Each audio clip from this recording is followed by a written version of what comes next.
The 3-year secret marriage ended tonight. At the celebration gala for my husband's company, he drew a dare card. Profess your love to your wife for 5 minutes. He turned, pulled his secretary into his arms, and kissed her passionately on stage. From my seat at the back of the room, I lowered my head and terminated the investment. $50 million, withdrawn. Behind him, the massive screen flashed with the confirmation, funding withdrawn. In front of 2,000 of his employees, he was instantly speechless. The victory party for Nexus Innovations was held at one of New York's most opulent hotels. A champagne tower, 10 feet high, shimmered in the ballroom. Behind the stage, a colossal screen scrolled through the company's annual achievements. Revenue doubled, a new round of financing secured, a major overseas contract landed. Behind every line of those beautiful numbers was my name, a ghost in the machine for the past 3 years. But no one knew that. They only knew that Julian Hayes was a young, brilliant CEO who, at 32, had propelled his company into the top 3 of its industry. They also knew he had a capable and stunningly beautiful secretary named Amanda Reed. As for me, I was just a woman in an inconspicuous black dress, sitting in the last row, a temporary guest pass clipped to my chest. The pass read, "Partner's Guest." I glanced at those 2 words and let out a soft, bitter laugh. Guest. How ironic. Julian and I had been legally married for 3 years, our marriage certificate locked away in a safe in his home office. He had always said the company was in a critical startup phase, that announcing our marriage would affect investor perception and expose me to unwanted media attention. In the beginning, I believed him. Later, I understood the truth. It wasn't about protecting me from the press. It was about the fact that I wasn't presentable enough for him. I didn't have a socialite's pedigree. I wasn't poised and articulate in front of a camera. I hated accompanying him to networking dinners and didn't understand the intricate rules of the capital-driven world he inhabited. But he understood my $50 million. 3 years ago, Nexus Innovations was on the brink of a cash flow crisis. I sold the equity from a premarital tech project and, through my own firm, Starlight Ventures, invested the money. I didn't ask for a board seat or a position in the company. I only signed a capital protection agreement. Julian held my hands and promised, "Claire, once the company is stable, I swear I'll tell the world about you." I waited for 3 years. I waited until tonight. He stood on stage, having drawn a dare card prepared by the MC. The MC laughed, reading it aloud. "Wow, Julian, you've got some luck tonight. The challenge is to profess your love to your wife for 5 minutes." The room first fell silent, then erupted in a chorus of jeers and whistles. "Julian has a wife? No way. I thought he was single. Then what about Amanda? Do it, profess your love." I looked up at the stage. The spotlight fell on Julian's face. He was wearing the black suit I had personally ironed for him this morning, the cufflinks a birthday gift from me last year.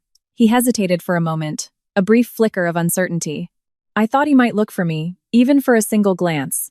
If he had, I might have given him one last chance. But he didn't. He turned his head and looked to the side of the stage. Amanda Reed was standing there in a silver mermaid gown, her eyes glistening. She looked startled by the joke, as if thrust into the spotlight against her will by the collective gaze of the crowd. Julian was silent for 2 seconds, then suddenly smiled. "All right," he said, "let's do it." The room exploded. Amanda covered her mouth, shaking her head as if to say, "No, don't." But Julian walked over, took her hand, and led her to the center of the stage. My own hands, resting on my lap, slowly tightened into fists. The MC shouted dramatically, "Wow, so Julian's wife is actually our very own Amanda Reed?" Julian didn't deny it. He took the microphone and looked at Amanda, his voice low and deep. "These last 3 years have been hard. Thank you for being with me every step of the way to get here." Amanda's eyes welled with tears. Someone from the crowd yelled, "Kiss her!" Julian leaned down. Amanda rose on her toes. They kissed in front of 2,000 employees. Applause, screams, and whistles nearly tore the roof off the hotel. I sat there, and suddenly, everything felt quiet, as if someone had vacuumed all the sound from around me, leaving only the dull thud of my heart hitting the floor. I didn't cry. I didn't rush the stage to confront them. I simply lowered my head, unlocked my phone, and opened the investment management portal for Starlight Ventures. The confirmation page had been open for hours. Tonight was supposed to be the night the second round of funding for Nexus Innovations was deposited $50 million, the startup capital for their new overseas project. Julian knew. He had texted me that afternoon. "Claire, let's make sure the transfer goes through." The company is announcing the overseas expansion at the gala tonight. I had replied with a simple, okay. He probably thought I would always say, okay. I slipped my wedding ring off my finger and dropped it into my handbag. Then, I tapped confirm. A prompt appeared on the screen. Are you sure you want to terminate the second stage funding for Nexus Innovations and trigger the risk disclosure? I looked at the two people on stage, still locked in their embrace, and pressed yes. The next second, the giant screen behind them flickered. The scrolling list of annual achievements vanished, replaced by a single line of text, so clear it was blinding. Starlight Ventures has terminated the second stage funding for Nexus Innovations. Amount, $50 million. Reason for termination. Core credit risk clause triggered. The roar of the crowd was sliced in half, as if by a knife. Amanda was the first to react, frantically pushing Julian away.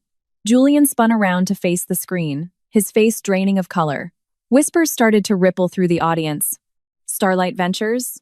Aren't they Nexus's biggest early-stage investor? Weren't they supposed to announce the new funding tonight? Why did they suddenly pull out? Core credit risk. What does that mean? Julian whirled towards the tech booth, his voice cracking. Who put that up there? No one answered, because it wasn't a technician. The presentation system for the gala was something I had helped them set up, connecting it to the investment portal. A few days ago, Amanda had even emailed me, asking me to coordinate an on-screen display of the successful investment for the gala. She had no idea that the person she was emailing was the true controller of Starlight Ventures. She also had no idea that if a success could be projected, so could a withdrawal. Julian stood frozen on stage for a few seconds. Then, as if struck by a thought, his eyes scanned the crowd frantically. I stood up. The lighting in the back row was dim, but he saw me. His pupils contracted violently. I picked up my handbag and turned to walk away. The piercing sound of a dropped microphone echoed behind me, followed by Julian's panicked, uncontrolled voice. Claire Evans. The entire hall fell silent again. It was the first time in 3 years he had ever said my name in a public setting. I didn't turn back. As I reached the ballroom doors, I heard his footsteps rushing down from the stage. My heels clicked against the marble floor, and I didn't pause for a second. Behind me, his employees were murmuring, Claire Evans? Who's that? Why does Julian look so panicked?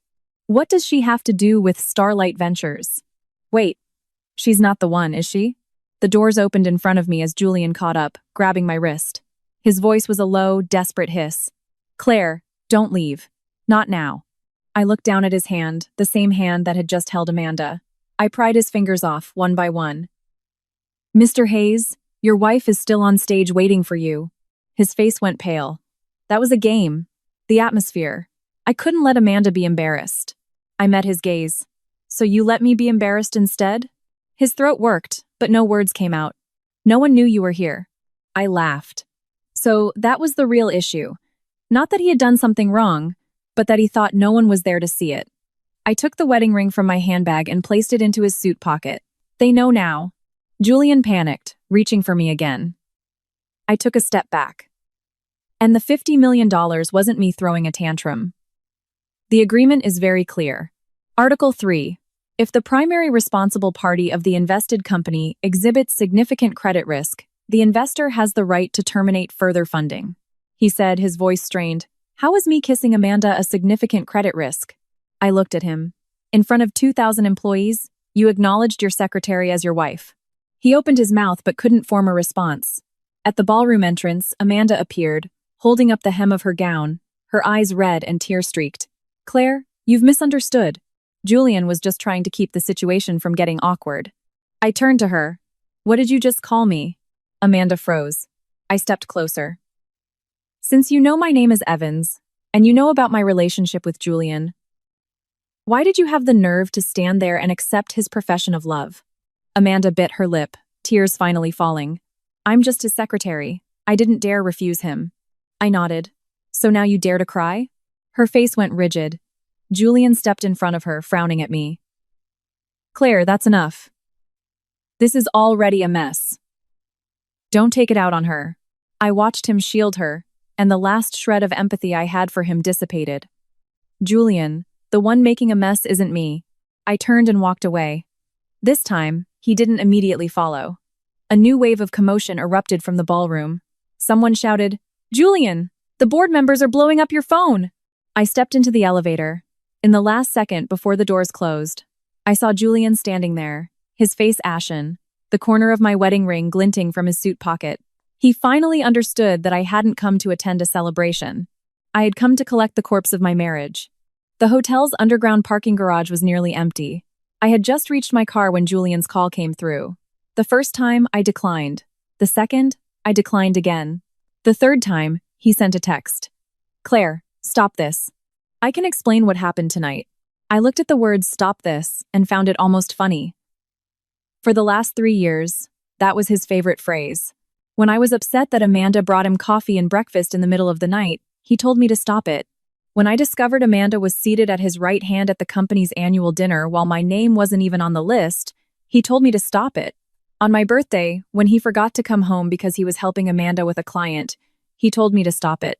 In his eyes, all my grievances were just me making a scene, while all of Amanda's oversteps were just part of her job. I opened my car door.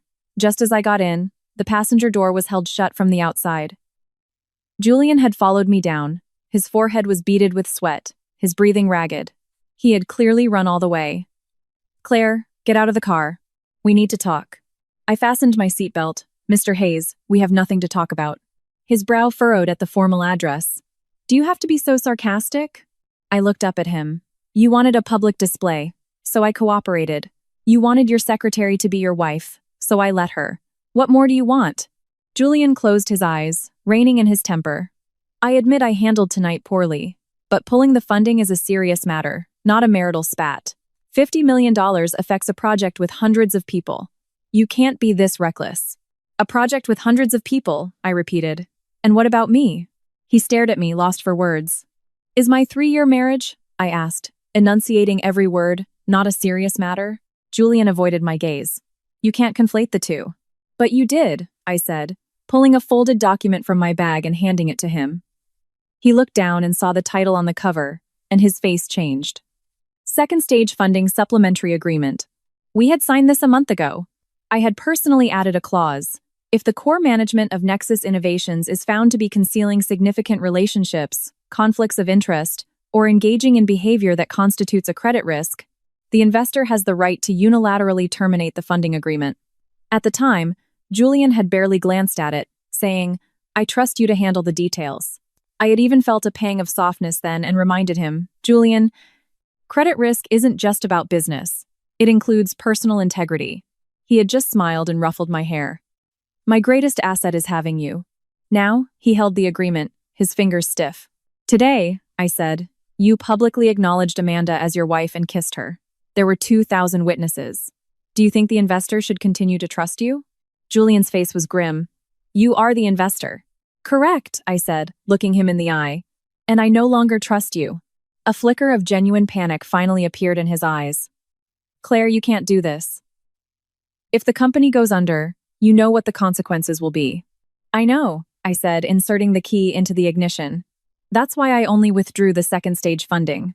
I didn't recall the first stage investment, nor did I immediately initiate proceedings for breach of contract damages." I met his stunned gaze. "Consider it my final courtesy to you." The word courtesy seemed to sting him. He slammed his hand on the car door. "Courtesy? You call flashing a funding withdrawal notice in front of 2,000 people a courtesy to me?" I laughed. "And what do you call kissing Amanda in front of 2,000 people? A courtesy to me?" He was speechless. Just then, Amanda caught up to us in the garage. She was wearing Julian's suit jacket, her eyes still red. Seeing me, she approached, her voice soft. "Claire, I know you're angry right now, but the company truly can't lose this funding. You can blame me, but please don't blame Julian." I looked at the jacket she was wearing. I had bought it for Julian last winter, specifically choosing one with a cashmere lining because he was always working late. It looked quite suitable on Amanda's shoulders. I got out of the car and walked toward her. "You said the company can't lose this funding?" Amanda nodded, a tear trembling on her lash. "The overseas project has already launched. Julian has been under immense pressure. Tonight, he'd had a bit to drink and was just going along with the crowd. He didn't mean to hurt you." "And what about you?" I asked. She froze. "Were you sober?" I pressed. "You were sober when you stood by the stage in your evening gown. Sober when you let him lead you to the center. Sober when you accepted that 5-minute profession of love."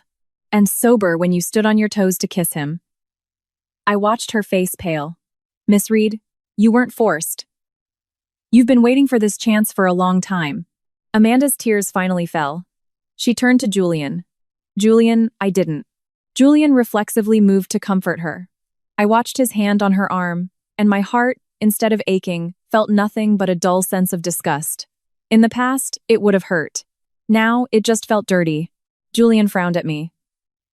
Claire, Amanda has been through a lot tonight, too. You don't need to push her like this. I nodded. Then you should take care of her. I pulled out my phone and opened the vehicle authorization app. The black Bentley Julian drove was registered under my premarital company. I had always granted him usage rights for his convenience. In front of him, I revoked the authorization. Julian's phone pinged. He glanced down and saw the notification. Vehicle access revoked. His face darkened. What is the meaning of this? It means what it says. I then opened our joint family account and canceled the automatic monthly transfer for the upkeep of his family's estate. Next, I went into the property management system and deleted the long-term visitor access for his family to our condominium. Julian watched my every move, his eyes finally filling with rage. Claire Evans, do you have to be this calculating with me? I'm not being calculating, I said, putting my phone away. I'm just starting. His chest heaved as he fought to control his voice. All of this? Over a single kiss? I looked at him. It's not about a single kiss. It's about 3 years. After I said that, the garage fell silent. Julian seemed to want to say something, but no words came out. Amanda suddenly spoke in a soft voice. Claire, you're going to destroy Julian's career. Whatever problems you two have as a couple, you can discuss them at home, behind closed doors. But pulling the funding in public, what will people think of him? I let out a short laugh. When you were playing his wife in public, did you ever stop to think what people would think of me? Amanda's face turned ashen. I walked back to my car and closed the door. Julian once again blocked my path. You're not leaving tonight. I rolled down the window. Julian, if you don't move, I'm calling the police. He looked at me in disbelief. I'm your husband. Not for long. His expression changed completely. I started the car. He remained standing in front of it, unmoving. I didn't honk. I just watched him. Finally, it was Amanda who tugged at his sleeve. Julian, the board members are still waiting for you. Julian closed his eyes and stepped aside. I drove away. In the rearview mirror, he stood frozen in place, with Amanda, wearing his jacket, standing close beside him. A scene like that, in the past, would have kept me up all night. But tonight, I just rolled down my window and let the night air rush in. My phone buzzed again. A message from my lawyer, David Carter. Divorce agreement is drafted. See you tomorrow at 9 a.m. I replied, okay. After a moment, I added another message. Also, please compile a complete record of all transfers over the past 3 years. David replied with a single word, ruthless. I watched the red light ahead and smiled faintly. Not ruthless. Just that from now on, I was done giving anyone a discount. It was 1 a.m. when I returned to our home. The penthouse apartment was on the riverfront, a location Julian loved. When we bought it, his company was short on cash, so I paid the down payment. To protect his pride, we put both our names on the deed. When his mother found out, she said I was a considerate woman. He had said, that's how women should be. After marriage, you shouldn't be so fixated on money. Putting both names on it makes it feel more like a real home. I had smiled then and didn't argue. Now I stood in the foyer, looking at Julian's and my slippers placed side by side in the shoe cabinet, and felt a profound sense of alienation. The first thing I did after changing my shoes was take down the wedding photo from the wall. In it, I was wearing a simple white dress, and Julian stood beside me, smiling gently. That day, he held my hand and said, we'll have a proper wedding later. I'm sorry you have to put up with this for now. I believed him. But 3 years passed with no wedding and no public acknowledgement, only him and his secretary kissing on a stage. I turned the photo frame face down and placed it in a cardboard box. Then I started packing. My books, my clothes, my documents, the decorative pieces I'd bought before we were married one by one, they all went into boxes. Anything that was solely Julian's, I left untouched. Anything we had acquired together, I labeled for my lawyer to handle later. By 3 a.m., the living room was filled with boxes. I sat on the rug, opened my laptop, and began to sort through our finances. 3 years of marriage. I hadn't realized the extent of it until now. The $10,000 monthly allowance for his family's estate, transferred by me. His mother's medical checkups, spa treatments, jewelry, and travel expenses, mostly paid by me. The costs of entertaining clients during Nexus's early days, which I had covered more than a dozen times. The final payment on a debt his father had left behind, which I had also helped clear.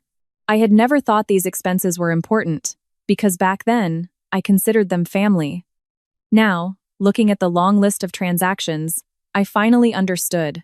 When sincerity is not cherished, it becomes an invoice others take for granted. Just before dawn, the lock clicked. Julian was home. He smelled of alcohol, his eyes were bloodshot, and his suit was heavily wrinkled. He stopped short when he saw the boxes in the living room. "What are you doing?" "Packing my things," I said without looking up. He walked over and saw the financial records and the divorce agreement on the coffee table. His face darkened. "Claire, you stayed up all night just to calculate all this?" "Yes," I said, printing the last transaction record. "Exactly 3 years. The accounts are very clear." Julian picked up the binder and flipped through a few pages. The more he read, the uglier his expression became. "You even logged my mother's spa treatments?" "I paid for them." "She's my mother, and your mother-in-law." I looked up at him. "Has she ever treated me like a daughter-in-law?" Julian frowned. "Don't drag my mother into this." Just as he said that, the doorbell rang. I glanced at the door. I knew exactly who it was. Julian went to open it, and his mother swept in, wearing a fur-trimmed coat, followed by her driver and a maid. The moment she saw the boxes, her face contorted with anger. "Claire Evans, what is the meaning of this? Putting on a show of moving out this early in the morning? Who are you trying to embarrass?" "Myself," I said, standing up. His mother scoffed. "I heard about what happened last night. A man has to play the part in social situations. You, as the wife, need to have some sense. Julian's career is at a critical point, and you pull the funding in public? Are you trying to destroy him?" I looked at her. Last night, he kissed his secretary. His mother waved her hand impatiently. "So he kissed her. So what? Amanda has been with Julian for years. She's worked hard for him. She's young, beautiful, and willing to drink with clients on his behalf. And you? You just hide at home all day, unable to even handle a single formal event." I was quiet for a few seconds. So, in her eyes, our secret marriage was my fault for not being able to handle the spotlight. "Why do you think I was hiding at home? Don't you know?" Her face tightened, but she quickly hardened her expression. "Wasn't that for the good of the company? You come from an ordinary family. If your relationship was public, people would just gossip about Julian's poor taste." "Mom," Julian cut in, his voice low. But his mother didn't think she was wrong. It's the truth. Amanda is different. An Ivy League graduate, she knows her etiquette. She and Julian look so good together. If you hadn't caused a scene last night, everyone would have had a wonderful time. I looked at Julian. He avoided my eyes. In that moment, I lost the energy to even question him. The answer was clear. He might not agree with every word his mother said, but he had implicitly consented for 3 years. He consented to our marriage being a secret. He consented to Amanda standing by his side. He consented to me giving everything to this family while not even deserving a proper title. I picked up the financial binder from the coffee table and held it out to his mother. "Since you find me so ordinary, perhaps you'd like to review the money this ordinary person has spent on you for the past 3 years. She glanced at it, and her expression changed. "What is the meaning of this?" "It means what it says," I said, flipping to the first page. "Monthly estate expenses, $10,000, for a 3-year total of $360,000. Your spa resort fees, $60,000 a year, for a 3-year total of $180,000. Last year's trip to Europe, you used my supplementary card, $36,000. And that Cartier bracelet on your wrist? I have the receipt for that too."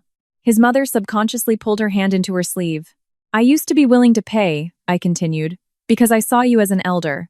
Now I am not. So, starting today, all supplementary cards are canceled. The monthly allowance is stopped. The staff salaries for the estate will be paid by the Hayes family." Her face flushed with rage. "You dare!" I looked at her calmly. "I already have." She turned to Julian. "Julian, are you just going to stand there and let her bully your mother like this?" Julian rubbed his temples. "Mom, please go home for now." "I'm not leaving!" she shrieked. "She caused a huge scene last night, and now she's trying to leave. If she walks out that door, what will people say about our family?" I took out my phone and opened the app for a moving company. Don't worry, people will soon know that I'm not just leaving home. I looked at Julian. I'm getting a divorce. Julian's face went cold. I don't agree. You don't have to, I said, pushing the divorce agreement towards him. In that case, I'll see you in court. His mother pointed a trembling finger at me. Claire Evans, don't think you can do whatever you want just because you invested some money. Without Julian, you're nothing. I placed the printed financial statements in front of her. Mrs. Hayes, you have it backwards, I said, my voice steady. Without my money, Julian wouldn't have even been able to afford his office rent back then. The living room fell silent. Julian stared at me, his eyes filled with a mixture of hurt and anger. Is that really how you see me? It's not how I see you, I said, closing the binder. It's what the accounts say.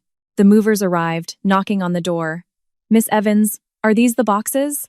I nodded. Julian blocked the doorway. No one is moving anything. I looked at him and pulled out the proof of down payment and the premarital asset declaration. This apartment will be divided according to our agreement. Today, I am only taking my premarital property. If you want to stop me, you can have your lawyer contact mine. Julian stared at me, his jaw tight. After a long moment, he finally stepped aside. The movers began carrying the boxes out, one by one. His mother sat on the sofa, hurling insults for a long time, calling me ungrateful, calculating, and unworthy of the Hayes family.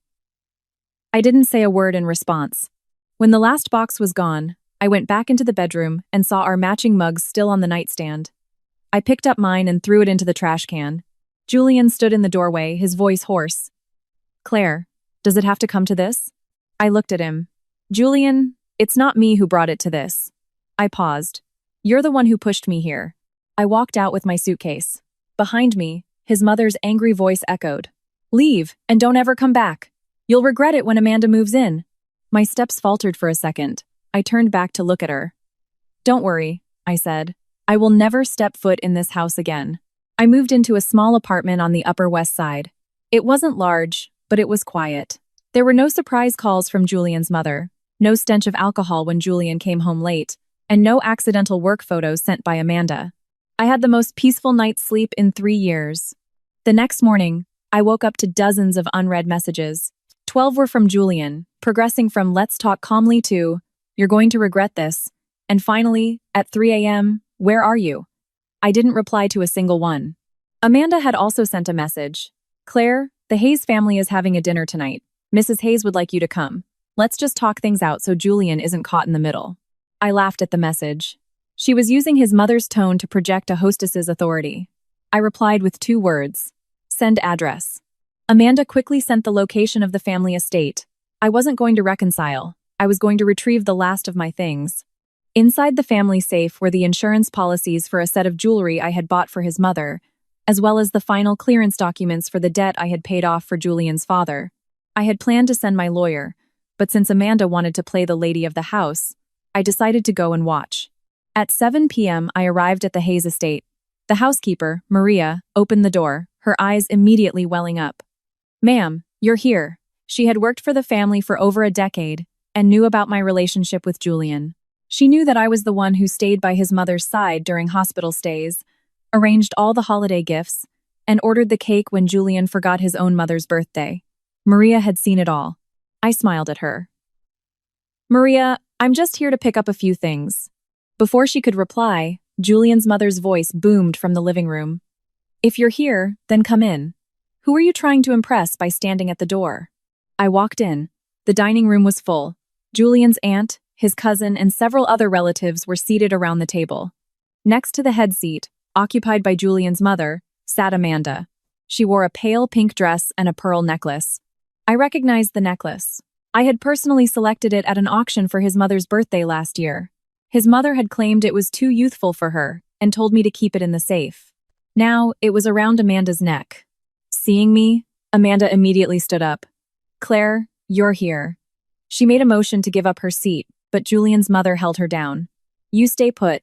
Since she knows enough to show up, she can start by learning some manners. The relatives looked at me with a mixture of amusement, disdain, and discomfort. Julian, sitting on the other side, looked tense. He stood up. Claire, come sit next to me. I didn't move. His mother's voice was cold. Sit? First. She needs to properly apologize to her elders.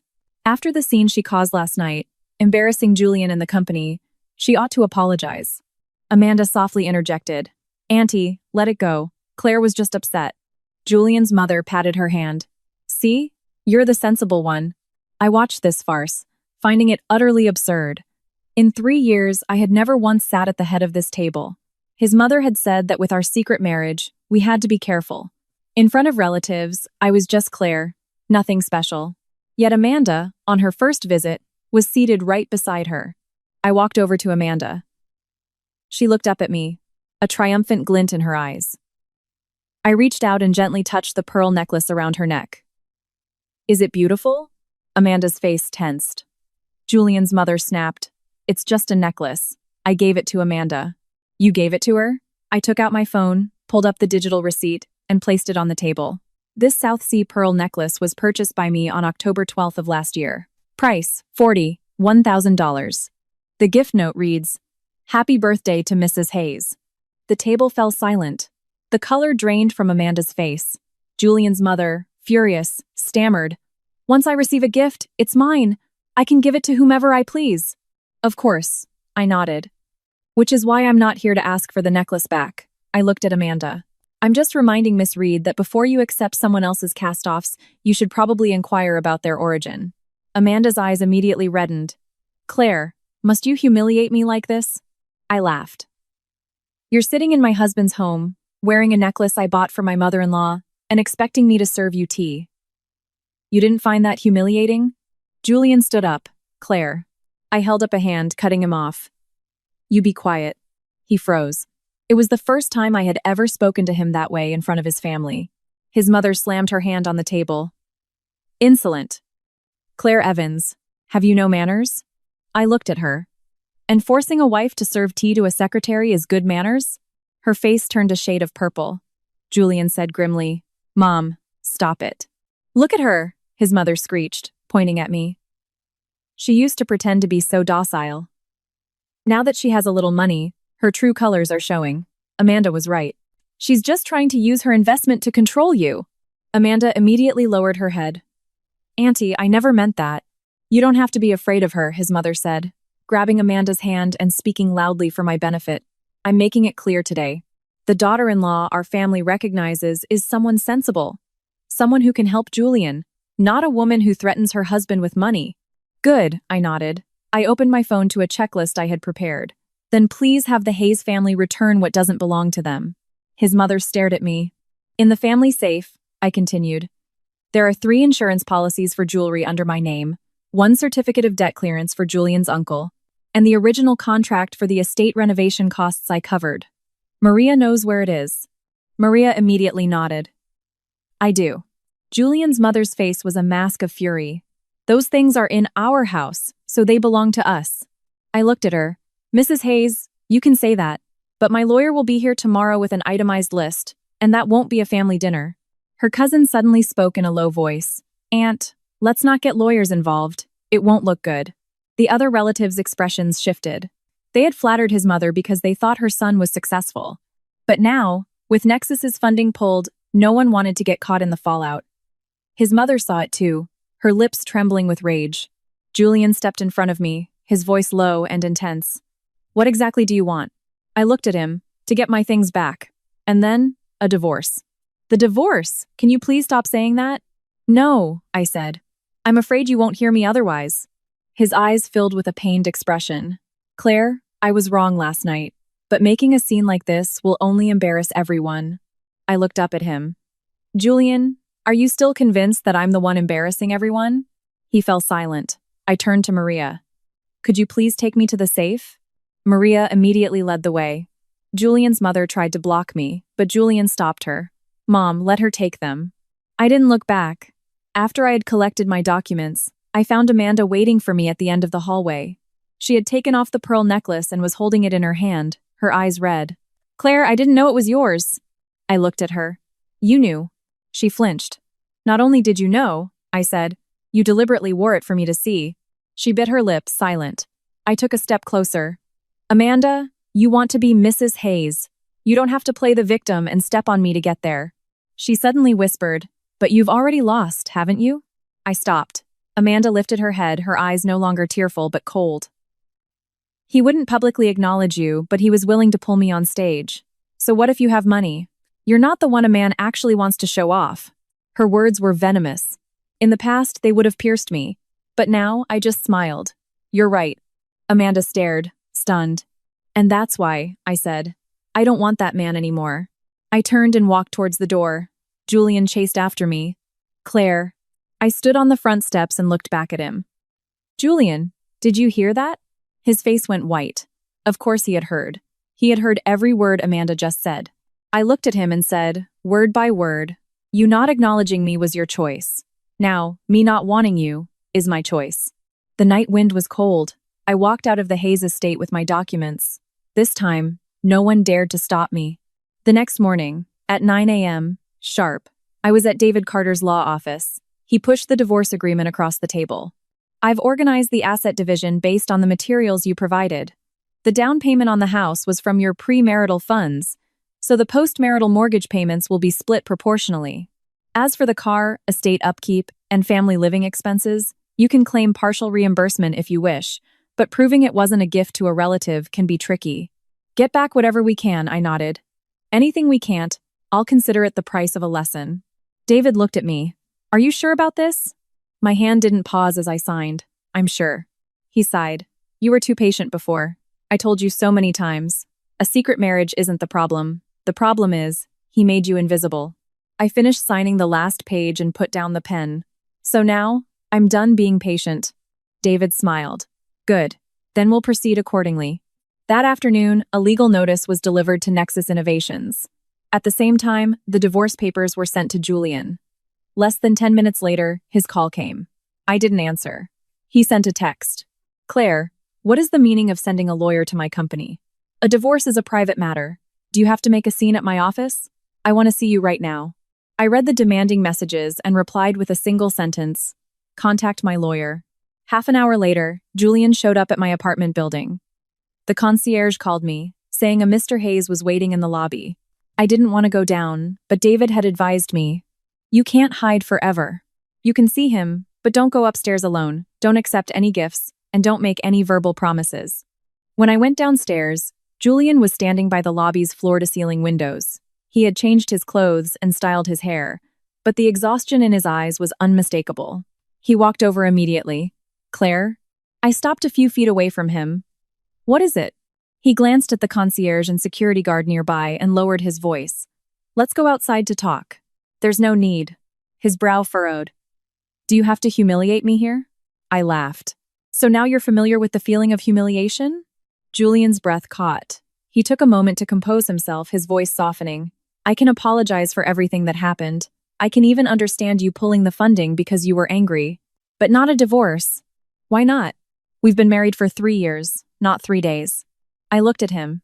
So you do remember it's been 3 years. His face paled. In those 3 years, I asked, did you ever once acknowledge me publicly? Did you ever once bring me to a company event? Did you ever once defend me when your mother belittled me? Julian finally spoke. It's not that I didn't defend you. I just didn't think it was necessary to escalate the conflict. I nodded. So you always chose to let me be the one to swallow it. His expression flickered. When Amanda posted pictures on social media implying you spent the night together, I swallowed it. When your mother said I wasn't fit for high society, I swallowed it. When you took her to a client meeting on my birthday and let the dinner I cooked go to waste, I swallowed that too. I looked at him. Julian, I'm not emotionless. I just used to love you. His throat bobbed. And now? Now I don't. The 3 words hit him like a slap. His face turned hard. Don't say things you don't mean. I mean it, I said, holding out a copy of the divorce papers. Sign them. Julian didn't take it. He stared at the document and let out a bitter laugh. Claire, do you really think I'm scared of you because you pulled $50 million? I didn't answer. His voice turned cold. Don't forget, the first $50 million is already in the company's accounts. If the company suffers losses because you suddenly pulled the second round, the board of directors won't just let you walk away. Do you really think you can get out of this unscathed? I looked at him. So, when tenderness didn't work, he resorted to threats. The last bit of hesitation in my heart was snuffed out by his own hand. Julian, You were the one who signed the agreement. When I signed it, I didn't know you would use it against me like this. And when you kissed your secretary, I retorted, you didn't know you would be doing it in front of the whole world? His face was a mask of fury. The receptionist at the front desk was pretending to look at her computer, but her ears were practically twitching. Julian seemed to realize he was losing his composure. He lowered his voice. Claire, I didn't come here to fight. Then sign the papers. I have nothing more to say to you, other than to sign. I thought for a moment. Actually, I do. His eyes lit up. Return the keys to the apartment, the spare car keys, and all my supplementary credit cards, I said. The light in his eyes died instantly. Are you in that much of a hurry to cut ties with me? He asked quietly. Yes. Julian stared at me for a long time without speaking. Finally, he crumpled the divorce agreement in his hand. I won't sign. Then we'll go to court, I said calmly. He sneered. You think a judge will grant a divorce over a single kiss? No, I said, looking at him. But separation, emotional breakdown, property disputes, concealment of marital status, and long-term emotional distress will all serve as evidence. Julian's eyes hardened. You've really prepared for this. You taught me, I said. The first thing I learned in 3 years with you is that promises are worthless compared to what's written in black and white. He looked stung, his voice turning hoarse. Was I so bad to you in the beginning? When the company was at its lowest, was I the one eating instant noodles with you every day, or were you the one eating them with me? I smiled. So you do remember I was there with you. He froze. But after you became successful, I said softly. The first person you brought on stage wasn't me. The lobby was silent except for the hum of the air conditioning. Julian's eyes started to redden. I just wasn't thinking. I nodded. You weren't thinking about me. His hands, hanging at his sides, slowly clenched into fists. Just then, his phone rang. He glanced at the caller ID and ignored it. I saw the name, Amanda. A moment later, a text from her lit up his screen. Julian, the board members are all here. They're waiting for you to explain the funding withdrawal. I can't handle this on my own. I averted my gaze. You should go. Your secretary needs you. Julian gripped his phone tightly. Claire, don't use that tone with me. I turned and walked towards the elevator. You're going to regret this, he called out behind me. I stopped but didn't turn around. Julian, the biggest regret of my life was believing, 3 years ago, that you would ever publicly acknowledge me. The elevator doors opened. I stepped inside. Before they closed, I saw him standing there, still clutching the crumpled divorce agreement. He thought I wouldn't be able to let go. But he didn't know that the moment that screen lit up at the gala, I had withdrawn my sentiment along with my money. An emergency board meeting for Nexus Innovations was scheduled 2 days later. I wasn't supposed to attend. The termination notice had been sent, and my lawyer had submitted the official explanation. But Julian said something in the meeting that changed everything. The funding from Starlight Ventures was a form of internal spousal support, not a standard investment. Claire Evans is simply acting out over a domestic dispute. The board need not panic. When David forwarded me the meeting minutes, he was furious. He's trying to reframe your legitimate investment as a marital spat, turning a corporate credit risk into a domestic issue. I read the sentence without any emotion. This was classic Julian. When he needed my money, I was an investor. When he had to face the consequences, I was a temperamental wife. I replied to David, request to make an official statement to the board. At 3 p.m., I walked into the headquarters of Nexus Innovations. I had been to this building many times, but always through the underground garage, using Julian's private elevator to avoid being seen. Today, I walked in through the front door. The receptionist looked at me, puzzled. Ma'am, who are you here to see? I handed her my business card. She looked down and saw the words, Claire Evans, Principal, Starlight Ventures. Her expression changed instantly. Within a minute, the head of administration came down to personally escort me. On the way up, many employees stared, their eyes filled with shock, curiosity, and a hint of embarrassment. I knew the company's internal forums had been buzzing for days. Some said I was Julian's secret wife. Others said I was the jilted benefactor. Some even claimed I was using my money to force a marriage, and that Julian had turned to Amanda out of desperation. I offered no explanation. Some things are best saved for the most appropriate stage. The boardroom was on the 26th floor. When the doors opened, the room was full. Julian was at the head of the table, with Amanda standing behind him, looking pale. When he saw me, Julian's brow furrowed. What are you doing here? Before I could speak, David placed the authorization documents on the table. As the principal of Starlight Ventures, Miss Evans has the right to provide clarification on the matter of the funding termination. The board members exchanged glances. An older director immediately said, "Please, Miss Evans, have a seat." As I sat down, Amanda leaned over and whispered to Julian, "Julian, this wasn't on the agenda." I looked at her. "Miss Reed, who prepared the agenda?" She froze. "I did." "Then you should remember that there was another item on the original agenda for that night. Second stage funding confirmation display." Amanda's face turned a shade paler. I placed a printed email on the table. "This is the email you sent to Starlight Ventures' contact address, requesting our cooperation for an on-screen display of the successful funding at the gala." The directors immediately turned to look at Amanda. She stammered, "I was just following Julian's instructions. I didn't know that Miss Evans was." "You didn't know who I was, that's fine," I cut her off. "But you knew Starlight Ventures was a formal investor." I produced another document. "This is the first stage investment contract and the second stage supplementary agreement. The signatories are Nexus Innovations and Starlight Ventures, not a personal loan between Julian Hayes and Claire Evans." I looked at Julian. "Mr. Hayes, you stated in this meeting that this was internal spousal support. Where is your evidence?" Julian's face was grim. "Claire, do you have to do this?" "In a corporate meeting," I said, my voice level, "please address me as Miss Evans." Someone coughed. Julian's expression grew even darker.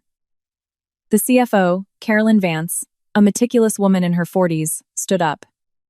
She opened a file.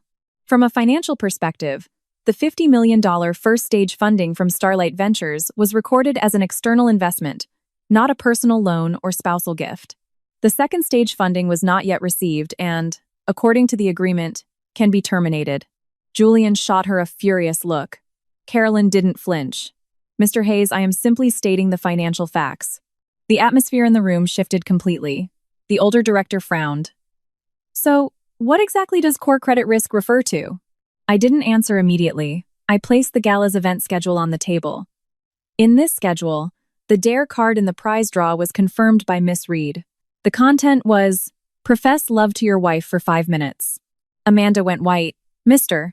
Hayes," I continued, knowing he was married, in front of 2,000 employees and guests, pulled his secretary on stage, allowed the MC to refer to her as his wife, and engaged in intimate behavior.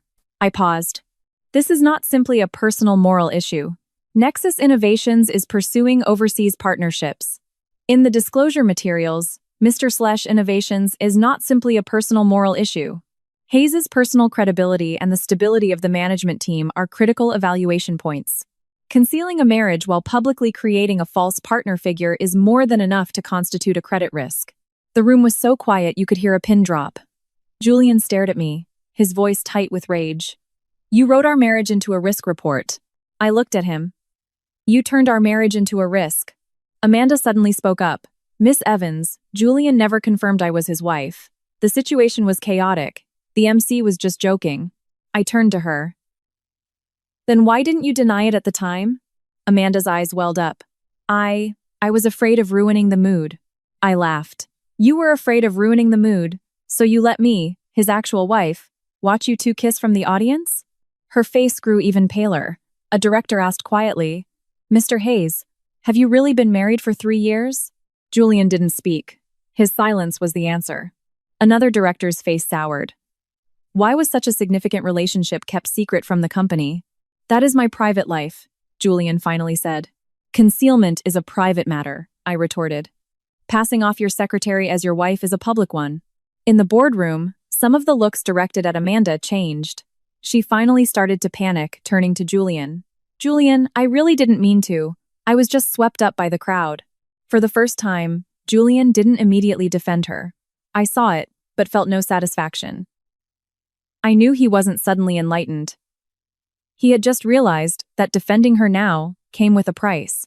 Before the meeting ended, the board requested a written explanation from Julian and suspended Amanda from all involvement in the overseas project.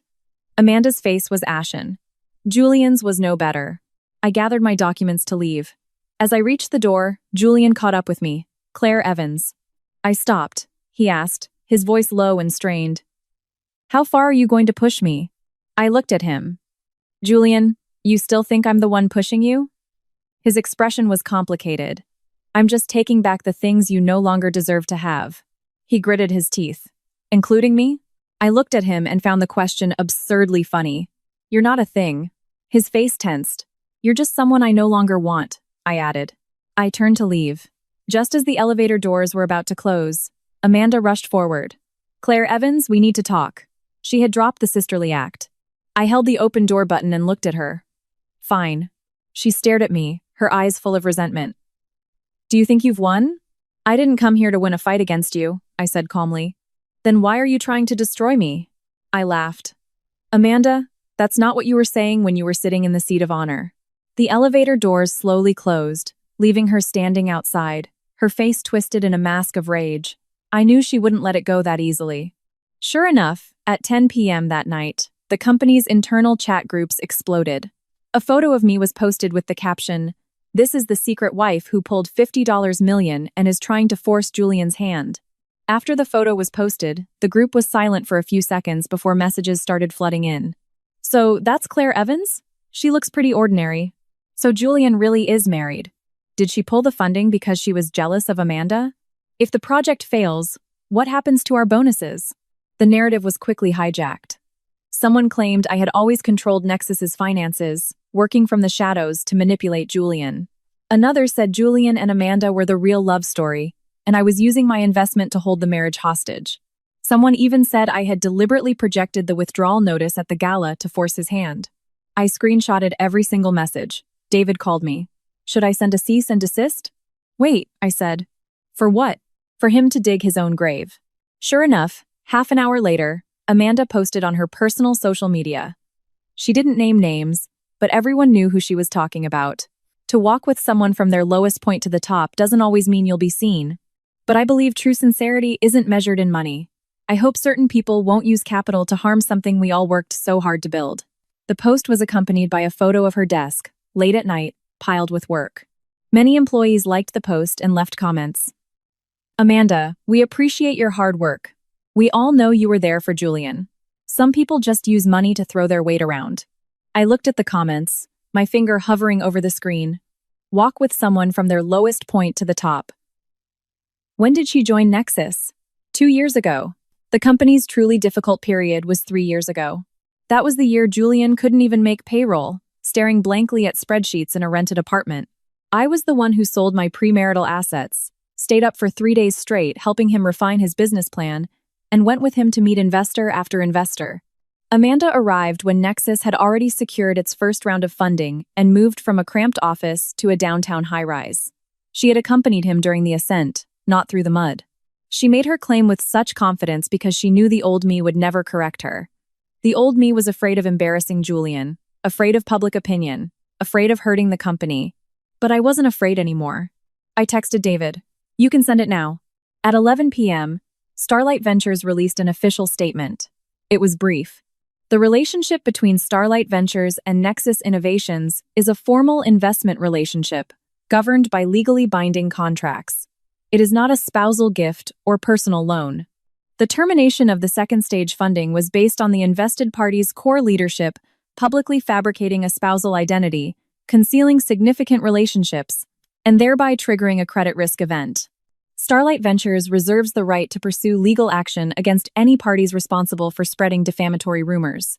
The statement was accompanied by 3 images: the key page of the investment agreement, Amanda's email requesting cooperation for the gala's on-screen display, and a redacted copy of my and Julian's marriage certificate showing the date of registration. No emotion, just facts. Half an hour later, the sentiment in the company chat groups had shifted. So Claire Evans really is his wife. What was that social media post from Amanda about? She only joined 2 years ago. That kiss at the gala was seriously out of line. If it were me, I'd pull the funding too. Julian really messed this one up. Amanda's post was quickly deleted. Julian called me. I answered. His first words were, "Take down the statement." I sat by the window, watching the traffic below. Why? His voice was tight with anger. You posted our marriage certificate for the whole world to see my private life as a joke. It was redacted. It's still our private business. I laughed. So now you understand that marriage is private? You didn't seem to think so when you were letting your secretary play your wife. He was silent for a few seconds, then changed his tone. Claire, I know you're hurt, but this is going to cause chaos within the company. The company isn't in chaos, I said. The illusion you created is. He breathed heavily on the other end of the line. I didn't ask Amanda to make that post. I know. I'll handle her. You don't have to tell me. You really don't care at all anymore? I listened to the exhaustion in his voice, and my heart felt not pain, but a desolate emptiness. Julian, when I did care, you didn't handle her. His voice was rough. I thought you would understand.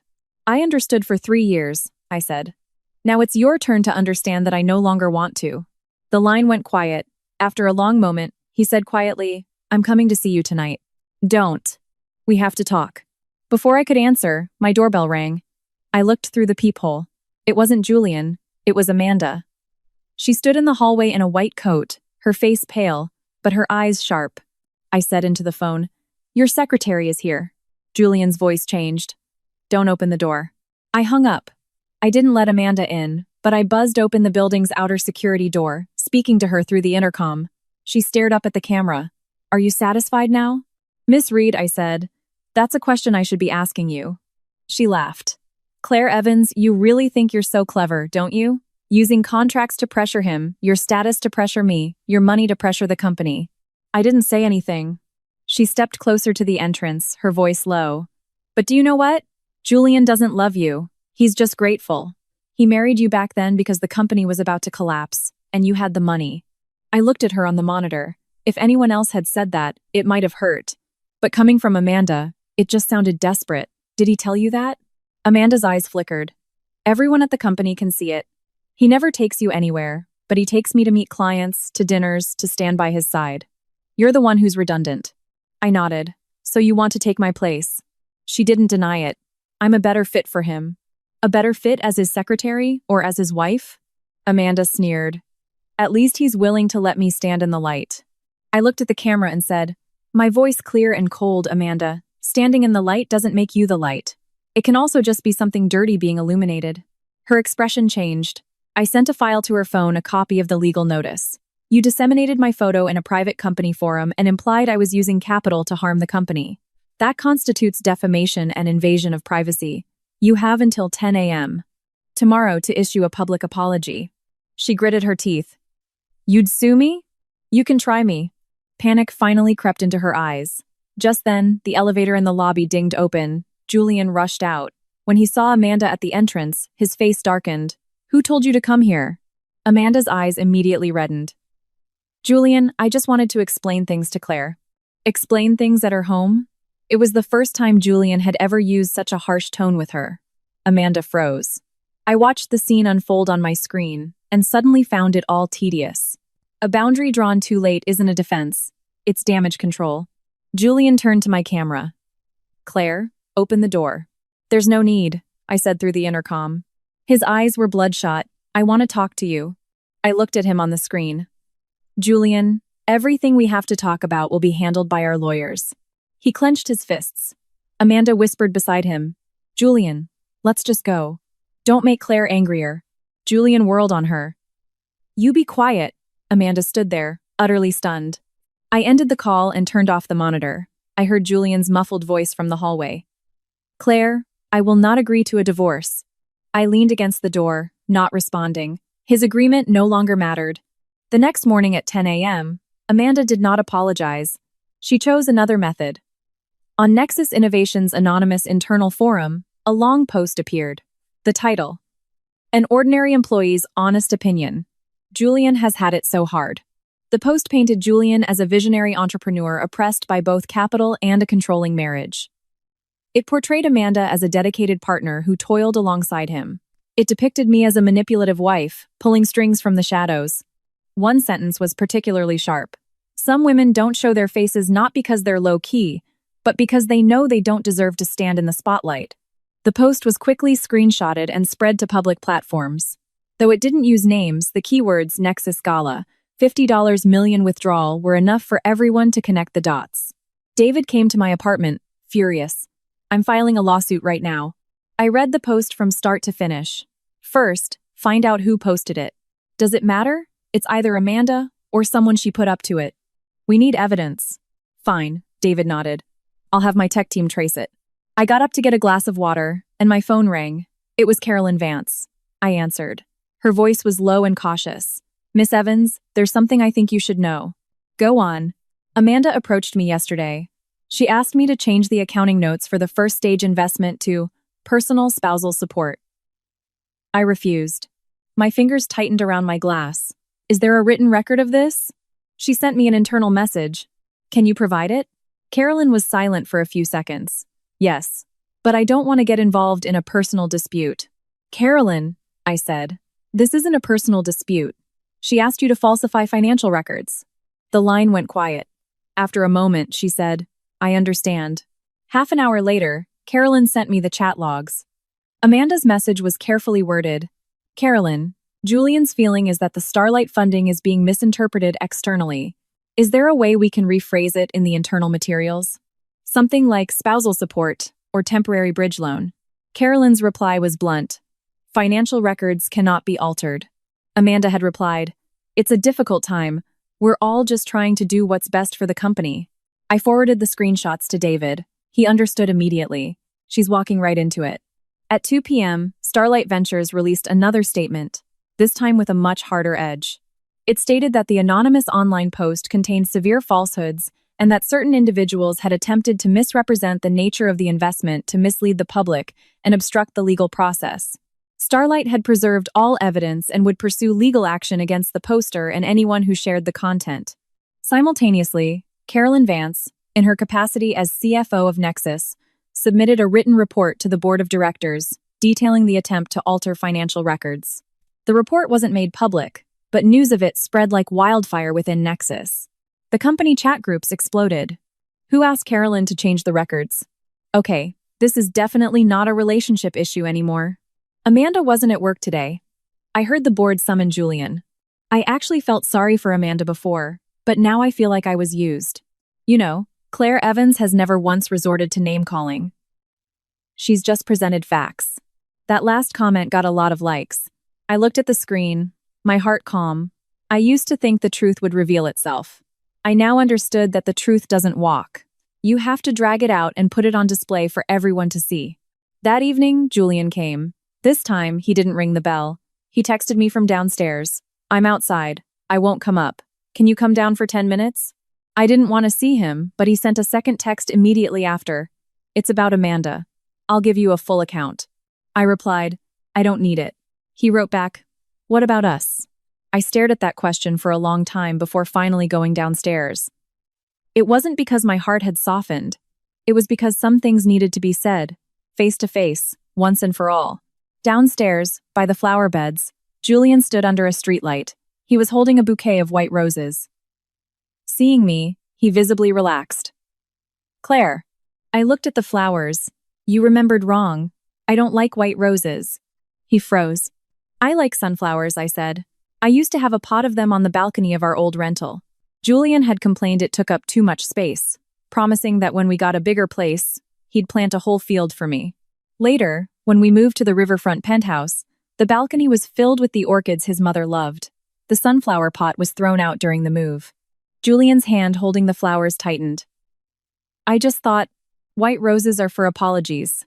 Apologies don't require flowers, I said. They require action. He said quietly, Amanda has been suspended. The anonymous post, I'll have it investigated. If it was her, I won't protect her. And if it wasn't, I asked. He hesitated. I'll find out who it was. Good, I nodded. I turned to leave. Claire, he called out, his voice urgent. That's not all I wanted to say. I stopped. He took a step closer, his voice hoarse. I've been thinking a lot these past few days. I neglected you. I let you suffer. The secret marriage. I admit, I was selfish. I thought as long as we were happy in private, it didn't matter what the outside world thought. I looked at him. Were we happy in private? He faltered. Do you remember what I ate for my birthday last year? I asked. Julian opened his mouth, but no words came out. You don't, I said. You were at a client dinner with Amanda. I ate a bowl of instant noodles by myself. His eyes filled with panic.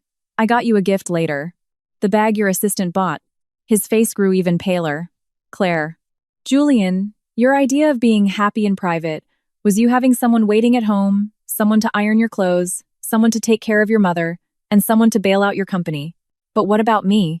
His eyes were red. I know that now. He reached for my wrist. I glanced down at his hand, and he immediately let go. I'm sorry. It was the most sincere apology he'd given in days. But my heart didn't waver. Julian, I said, I accept your apology, but I don't accept you. He froze as if struck. Why? I looked at him earnestly. Because you're not incapable of love. You just decided my love wasn't worth cherishing. Pain finally surfaced in his eyes. I took a step back, signed the divorce papers as soon as possible. With that, I turned and walked back towards the building. As I reached the entrance, he called out behind me, "What if I make our marriage public?" I stopped. His voice was laced with desperation. I can release a statement right now. Tell everyone you're my wife. You want a wedding, I'll give you a wedding. You want a position, I'll give it to you. Claire, let's start over. I turned and looked at him. Under the streetlight, holding the white roses, he looked both pathetic and sincere. But all I could see was him on the gala stage, holding Amanda's hand. Julian, I said, what I wanted was for you to give it to me willingly. I paused. Not as compensation after I've been humiliated. The color drained from his face. I walked into the building. Before the elevator doors closed, I heard the sound of the bouquet hitting the ground. The next day, Julian actually released a statement. The official Nexus Innovations account posted, Mr. Julian Hayes is married. His wife is Miss Claire Evans. The relationship was previously kept private for personal reasons, which caused harm to Miss Evans, for which Mr. Hayes expresses his deepest apologies. The short statement immediately trended online. The company chat groups were in an uproar. He actually did it. So what was Amanda then? This apology feels kind of forced. Claire Evans has the patience of a saint.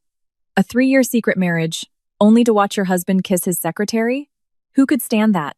10 minutes after the statement was released, Julian texted me. I made it public. I stared at the 4 words, feeling nothing. He was like a student who had turned in his homework 3 years late, still expecting the teacher to praise him for his effort. I replied with only one sentence. The divorce proceedings remain unchanged. He called immediately. I didn't answer. That afternoon, David accompanied me to the city clerk's office to inquire about the divorce cooling-off period. Since Julian wouldn't sign the papers, we couldn't file for an uncontested divorce, but if he was willing to cooperate, we could at least submit the initial application today. I didn't expect him to be there. At the entrance to the office, Julian was standing on the steps. He was alone, no secretary, no driver. When he saw me, he walked over, his voice hoarse. I thought you wouldn't come. I'm always on time, I said. He gave a bitter smile. He used to say that about me too. Every time he lost track of time in a meeting, I'd be waiting downstairs 10 minutes early. Every time his mother had a checkup, I'd have the car and doctor arranged on time. Every time a company document needed his signature, I'd have it prepared in advance. I was always on time. He was just never on time to meet me. We walked into the hall, took a number, filled out the forms, and waited. The entire process was so quiet, we didn't seem like a couple on the verge of divorce. Julian sat next to me, his knuckles white as he gripped his driver's license. When our number was called, he didn't move. The clerk called out, "Number 72? Are you here?" I stood up. Julian remained seated. I looked down at him. He looked up, his eyes bloodshot. "Claire, is there really no chance?" I didn't answer right away. The hall was filled with people.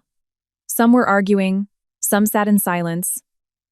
Some were crying and some were smiling with relief. I looked at Julian and remembered the day we got our marriage license. He had been sitting on a similar chair, his palms sweating. He had told me, "Claire, I have nothing right now, but I promise I'll never make you regret this." I had taken his hand and said, "I'm not afraid of you having nothing. I'm afraid that one day, you'll have everything and decide I'm not worthy of standing beside you." That day had come. "No," I said. "There's no chance." The light in Julian's eyes went out. He slowly stood up. Just then, a loud wail erupted from the entrance. "Claire Evans, you can't be this cruel." I turned to see his mother rushing in, her hair a mess, with Maria and her driver trailing behind. The moment she saw me, she lunged, trying to grab my arm. David immediately stepped in front of me. "Mrs. Hayes, please calm down." She ignored him and collapsed onto the floor, sobbing. Everyone, come and judge for yourselves. My son worked so hard to build his company, and his own wife, instead of helping, is now trying to divorce him and pull her money out. She's trying to ruin us. The crowd started to stare. Julian's face turned ashen. Mom, what are you doing? His mother's cries grew louder. What am I doing? I'm saving your family. You fool, you're letting a perfectly good marriage fall apart. What will happen to the company? What will happen to our family? Listening to her, I suddenly had to laugh. So, she wasn't sad to lose me as a daughter-in-law. She was sad to lose my money. She turned to the onlookers. She thinks she can bully us just because she has money, 3 years of marriage, and she wants a divorce just like that. And she wants to nickel and dime us for every penny she ever gave the family. Tell me, what kind of woman does that? People started to murmur. David tried to speak, but I held him back. I walked over to Julian's mother and knelt down. Mrs. Hayes, you said I didn't help the family for 3 years? She flinched. I took out my phone and opened the itemized list I had compiled. Should I read it out for everyone? Her face changed. I didn't wait for her answer. Year 1. The remaining $86,000 of your brother-in-law's debt, paid by me. Year 2. $32,000 for the estate's roof repair, paid by me. The surgery, nursing care, and rehabilitation costs for your fall, totaling $61,000, paid by me. Your monthly allowance of $10,000, which I never missed for 3 years. The crowd grew quiet. His mother's lips trembled. That was your duty. I used to think so too. I nodded. I stood up. So I did it for 3 years. But how did you treat me? I looked at Maria. Maria, why don't you tell them? Maria, who had been standing in the back with tears in her eyes, froze when Julian's mother shot her a death glare. Don't you dare! But Maria took a step forward. Ma'am has never been unfair to the Hayes family, she said, her voice soft but clear. When Mr. Hayes was busy with the company and the old Mrs. Hayes was sick, it was the ma'am who ran to the hospital day and night. When the old Mrs. Hayes couldn't eat the hospital food, it was the ma'am who cooked soup and brought it to her every day. Last New Year's Eve, Mr. Hayes didn't come home, and the ma'am stayed up all night with the old Mrs. Hayes, who still complained that she was a poor conversationalist. Julian's mother's face turned ghostly white. Maria continued. The first time Miss Reed came to the estate, the old Mrs. Hayes sent the ma'am to the kitchen to help, telling her not to let an outsider know her true status. Ma'am didn't say a word. Someone in the crowd whispered, "That's horrible." Julian stood frozen, his face draining of color. Some of these things he knew, some he didn't. But not knowing wasn't an excuse. He had just never bothered to ask. His mother, finally panicking, scrambled up and tried to grab Julian's arm. Julian, Mom was just doing what's best for you. Julian looked at her, his voice low. Mom, why did you never tell me any of this? I didn't want to distract you, she cried. I laughed. Such a familiar excuse. For the company, for his career, for his own good. Everyone could sacrifice me for his own good. I turned to the clerk. Excuse me, can we please continue with the proceedings? Julian looked at me, his eyes filled with pain. Claire. I didn't look at him. We couldn't complete the process that day. His mother's scene had disrupted the office, and the staff advised us to come back another time. As I left the building, Julian followed me. I didn't know Mom did all that to you. I stopped. Did you not know? Or did you not want to know? He froze. Julian, I said, every grievance I suffered in your home didn't just happen overnight. It was your repeated silence that gave them the courage to continue. His eyes were red. I'll make it up to you. Don't bother, I said, looking at him. The person you should be making it up to isn't me. It's the Claire Evans who believed in you 3 years ago. With that, I got into David's car. As we drove away, I saw Julian standing at the entrance to the city clerk's office. His mother was still crying, but he wasn't comforting her. In that moment, he was finally starting to see clearly. Unfortunately, I no longer needed him to. The video of Julian's mother causing a scene at the city clerk's office inevitably made its way online. In it, she was wailing about how I was bullying them with money. But soon after, a clip of Maria's testimony was also released. The public opinion tide turned swiftly. That mother-in-law is suffocating. The daughter-in-law pays for everything and still gets told she's not good enough. The CEO husband is married, kisses his secretary on stage, and his mother expects the wife to just take it? Unbelievable. The woman was right to pull her funding. No question. The comments section on Nexus Innovations' official social media accounts was a wasteland. Julian was forced to issue another statement, insisting that his family dispute would not affect company operations and promising to address internal management issues. But once an investor's trust is broken, a few sentences can't mend it. The overseas partners demanded a reevaluation. The board asked Julian to suspend all public appearances. Amanda was formally suspended pending an investigation. Carolyn Vance kept me updated on these developments. I didn't ask for details. My only focus was the divorce. But Julian, it seemed, had become a different person. He texted me every day. In the morning, he'd ask if I'd eaten. At noon, he'd remind me it was getting cold. At night, he'd say he was in our old apartment and that seeing my empty closet made him realize what the home was missing. I never replied. On the third day, he sent a photo. It was the balcony of our riverfront penthouse.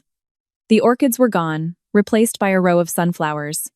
He wrote, "I remember you like these." I stared at the photo for a long time, then deleted it. It wasn't that I wasn't touched. It was that a memory remembered too late is, in itself, a form of cruelty. That afternoon, David accompanied me to the apartment to retrieve the last of my files. Julian was there. He didn't try to stop me. He just stood in the living room, watching the movers carry out my boxes of books. The apartment no longer felt like a home. The wedding photo was gone from the wall. The shoe cabinet was half empty, and my favorite mug was missing from the kitchen. Julian stood in the cavernous living room and said quietly, "I used to come home and just take it for granted that you'd be here." I didn't respond. "Now I realize," he continued, "your touch was on everything in this house." I zipped my document bag. Traces can be erased. He gave a bitter smile. "Can people be erased too?" I looked at him. Yes. Pain flashed in his eyes. Just then, his phone rang. It was the board's secretary. Julian answered, and his expression slowly changed. After he hung up, he looked at me. "Something's happened with Amanda." I didn't ask, but he told me anyway. "She used your identity to expense several event-related costs." I frowned. "My identity?" "She was in charge of some family dinners and client receptions. She got a hold of your guest information from the company system. She billed several of her personal purchases under the expense line for CEO's wife's reception fees." I understood instantly. No wonder some of the gifts Julian's mother had given Amanda had shown up on the company's expense reports. Amanda didn't just want my position. She was secretly using the privileges that came with being Mrs. Hayes. Julian's voice was low. "Carolyn found it. The amount isn't huge, but the nature of it is serious." I looked at him. "And I'll handle it," he said. "This is a company matter, and it's also evidence of how she wronged you." I almost laughed. "Julian, you're only now looking for evidence?" His face went pale. I turned to leave. He suddenly picked up an envelope from the coffee table and handed it to me. The spare keys to the apartment, the car, and the supplementary cards. I took it and checked the contents. Everything was there. "I haven't used any of them," he said quietly. "Thank you for your cooperation," I said. He laughed self-deprecatingly. "Is that all we have left between us? Cooperation? And legal procedures." He closed his eyes. "Claire, I know you won't come back easily, but can't you just not sentence me to death so quickly?" I looked at him calmly. "I'm not sentencing you to death. I'm just leaving you." The words seemed to freeze him in place. I walked to the door. Just as I was about to open it, his mother burst in. I don't know where she got the news, but she looked haggard and disheveled. The moment she entered, she broke down in tears and grabbed my hands. "Claire, Mom was wrong." I was stunned for a second, then took a step back. Julian was also shocked. "Mom, get up." His mother wouldn't move. She cried. "It was all my fault before. I was mean. I looked down on you. Please, don't divorce Julian. Don't pull the money. Mom is begging you." I watched her kneeling on the floor. In the past, I would have panicked. I would have helped her up, my heart softening. Now, all I felt was exhaustion. "Mrs. Hayes, you don't have to do this." She shuffled forward on her knees, trying to grab the hem of my pants. I moved away. "I know you're hurt," she wailed. "That little tramp, Amanda, I'll never let her in this house. From now on, you're my only daughter-in-law. Come back, and I'll give you the head seat at the table. All the keys to the house." I smiled. "Everything you're offering me now is what I should have had without ever needing to kneel." His mother froze. I looked at Julian. He stood there, his face a mixture of shame and agony. "Julian, do you see?" I said. "She's not kneeling because she understands my pain." I paused. "She's kneeling because the Hayes family is in pain." His mother's crying stopped abruptly. Julian's face turned white. "When I was at her side in the hospital, she never knelt," I continued. "When she cursed me for not being good enough for you, she never knelt. When she let Amanda play hostess, she never knelt.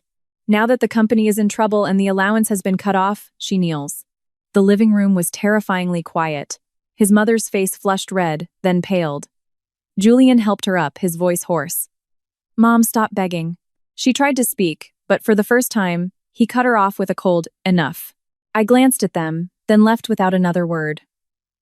As I walked out of the penthouse, I took the spare keys from the envelope and placed them on the console table in the foyer. Julian stared at me, confused. "Keep these," I said. "I won't be coming back." The door closed. From inside, I could hear his mother's muffled sobs. I stood in the elevator, watching the numbers descend, feeling not the thrill of victory, but a belated sense of relief. Not all acts of contrition deserve forgiveness. Some are just the last resort of those who have realized there are no more advantages to be had. Amanda's suspension and investigation concluded faster than I expected. She had used the CEO's wife reception fund to expense personal purchases totaling over $19,000. She had also contacted the wives of 2 business partners, posing as Julian's fiancé and implying she could represent the Hayes family at private functions. The board kept these findings quiet, but Amanda wasn't one to go down without a fight. The day she was to be officially terminated, she crashed Nexus Innovations' public press conference. Julian was supposed to be addressing the media and employee representatives about the recent turmoil. I hadn't planned to attend, but David called me. "Amanda is at the press conference, and she's talking about you." I opened the live stream. Amanda was standing in the middle of the conference hall, her face pale, her voice shrill. "You all blame me, but who was it that allowed me to do these things? If Julian truly loved his wife, why didn't he acknowledge her for 3 years? Why did he take me to every single gala? Why did he have me plan his mother's birthday party?" The room erupted in chaos.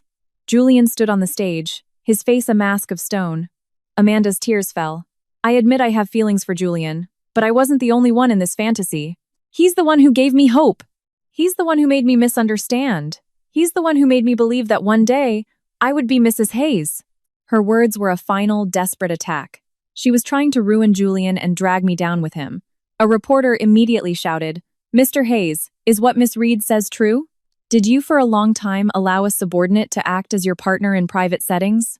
And did Miss Evans know about this?" I looked at the screen, then closed the laptop and grabbed my coat. David asked, "Where are you going?" "Some things," I said, "need to be said clearly before the end." 20 minutes later, I arrived at the press conference. Security tried to stop me, but Carolyn Vance saw me and immediately came over. "Miss Evans." She led me in through a side door. The hall was still in an uproar.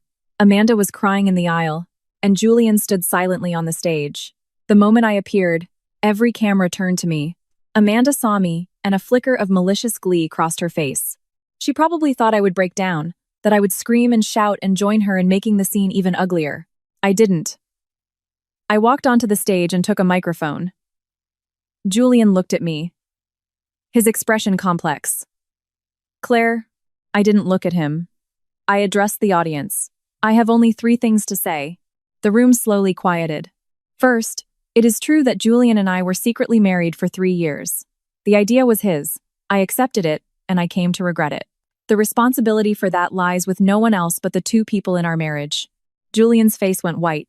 Second, I continued, Amanda was not an innocent party who was misled. She knew Julian was married, yet she repeatedly participated in private functions in an intimate capacity and accepted a so-called profession of love at the gala. As for her use of my identity to expense personal items, Nexus already has the investigation materials. Amanda shrieked, "You're lying!"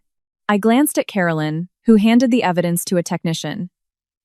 The large screen behind the stage displayed several payment receipts. The private details were redacted, but the expense descriptions and the actual purchases were clear. Amanda's face turned ashen. A murmur went through the crowd. She really did use the CEO's wife's name for expenses? This isn't just a mistress trying to get ahead. This is identity theft. Unbelievable. Amanda looked frantically at Julian.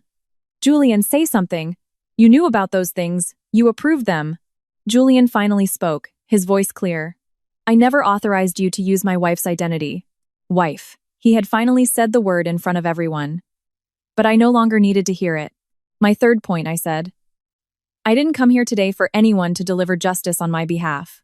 What I want to say is this. In a marriage, the person who is hidden, betrayed, and humiliated is not the one who should feel shame. I looked directly at Julian.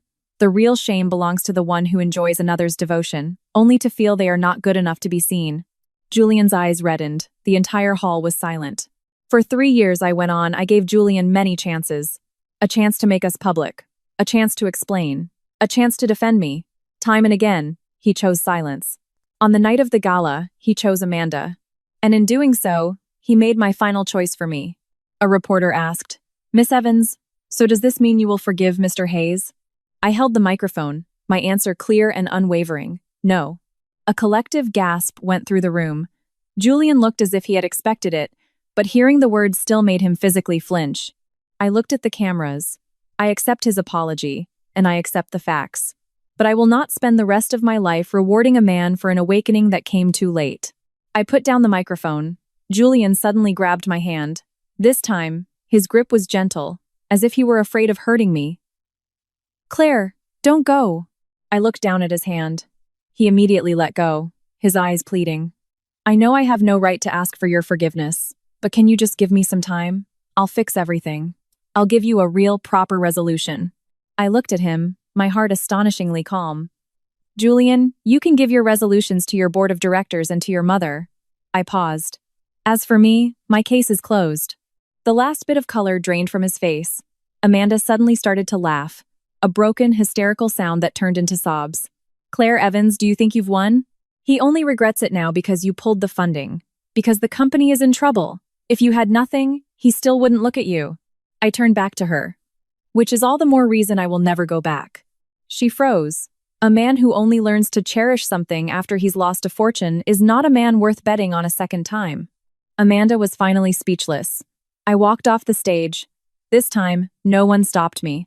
Behind me, reporters were still shouting questions, employees were still whispering, and Amanda was being escorted out by security. Julian stood on the stage, as if he had lost the ability to speak. As I walked out of the conference hall, the sun was shining. A text from David popped up on my phone. Brilliant. Next step, get that divorce finalized. I replied, yes. This long overdue public acknowledgement had finally come to an end. Not with Julian admitting I was his wife, but with me admitting I was no longer his. A month later, the mandatory waiting period ended. Julian finally agreed to an uncontested divorce. The day we signed the final papers, he was much thinner than the first time we went to the city clerk's office. His suit was still impeccable, but he had lost his former air of certainty. He read the agreement over and over, as if to stall for time. I didn't rush him. David sat beside me and gently reminded him, Mr. Hayes, all the clauses were confirmed last week. There are no new additions. Julian nodded. Just before the tip of his pen touched the paper, he looked at me. Claire, after I sign this, are we really done? There's still the asset division process, I said. He gave a bitter smile. You know that's not what I mean. Of course I knew, but I didn't want to engage. He bowed his head and signed his name. The moment the ink dried, I felt no pain, only the quiet click of a door finally closing. The clerk processed the documents. During the 10-minute wait, Julian spoke quietly. Amanda has left the company. We're suing her for the misappropriated funds. I've also clarified everything with the board. Good, I said. My mother moved to her villa in the suburbs. I've let go of most of the staff at the estate, but I kept Maria. She said she wanted to stay. That's nice. The overseas project is still in negotiation. It will be harder without Starlight's funding, but the company won't collapse. I wish you success. He looked at me, a bitter sadness in his eyes. Is that really all you have left to say to me? Polite pleasantries? I didn't deny it. The greatest distance between two people isn't arguing. It's when I can calmly wish you well, but no longer have any desire to walk that path with you. The clerk handed us our finalized divorce papers.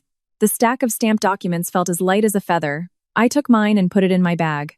Julian held his, staring at it for a long time. When we walked out of the building, A light rain was falling. He opened his umbrella and instinctively tilted it towards me. I took a step back and opened my own. His hand froze in midair. "Claire," he said, his voice quiet. "Is there something else?" He took a small box from his pocket. Inside was my wedding ring, the one I had placed in his suit pocket on the night of the gala. He had kept it. "This is yours." I didn't take it. "Throw it away." His hand trembled. It was our wedding ring. "That's why it should be thrown away." His eyes instantly reddened. "I can't." I looked at him, my voice soft. "Julian, your sentimentality is your own business. Don't use it to tie me down anymore." He lowered his head, his hand tightening around the box. The rain pattered on our umbrellas. After a long moment, he asked, "Can I see you again sometime?" I shook my head. "There's no need." He closed his eyes. "What if one day I really have changed for the better?" I smiled faintly. "Then be a better person. Don't come looking for me to prove it." He stood in the rain and didn't follow me as I turned and walked towards the street where David's car was waiting. Before I got in, I glanced back. Julian was still standing in front of the building, holding the ring, as if clutching a piece of time he could never get back. I felt no pity. The car started, and the rain-streaked window slowly blurred his image away. Half a month later, the second-stage funding from Starlight Ventures was fully returned to my accounts. I didn't reinvest in Nexus. Instead, I used a portion of the money to establish a small foundation to support female entrepreneurs. It wasn't to prove a point. It was because I had been at my lowest, and I knew what it felt like to be belittled, to be unseen, to be consumed. I also rented a new studio for myself. It wasn't large, but it was filled with light. A row of sunflowers lined the windowsill. Maria called me once. She said Julian's mother had fallen ill, and after recovering, her temper had mellowed. She no longer mentioned Amanda, or called me ungrateful. She also said that Julian had removed all the orchids from the penthouse balcony and planted it full of sunflowers. I listened and just said, "I wish them well." Maria sighed. "Ma'am, he really does regret it." "Maria," I corrected her, "please call me Claire from now on." The line was quiet for a few seconds before Maria's voice came back, choked with emotion. "All right, Claire."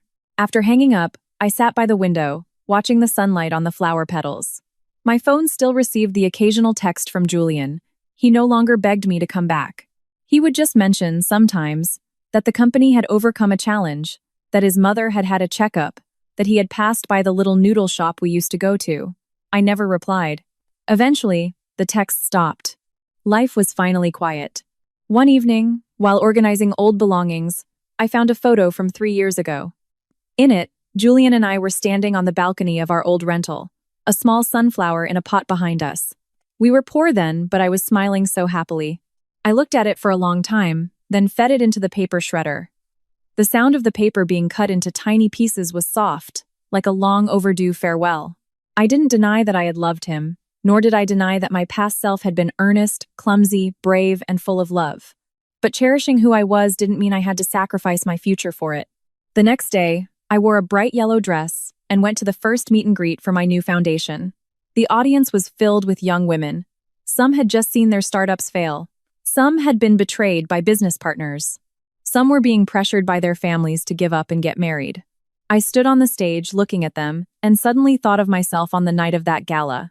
That night, I had sat in the last row, a shadow no one was meant to see. But now, I stood in the light. Not as someone's wife, not as someone's secret benefactor, and not as the object of someone's belated regret. I was just Claire Evans. I had finally given myself back to myself.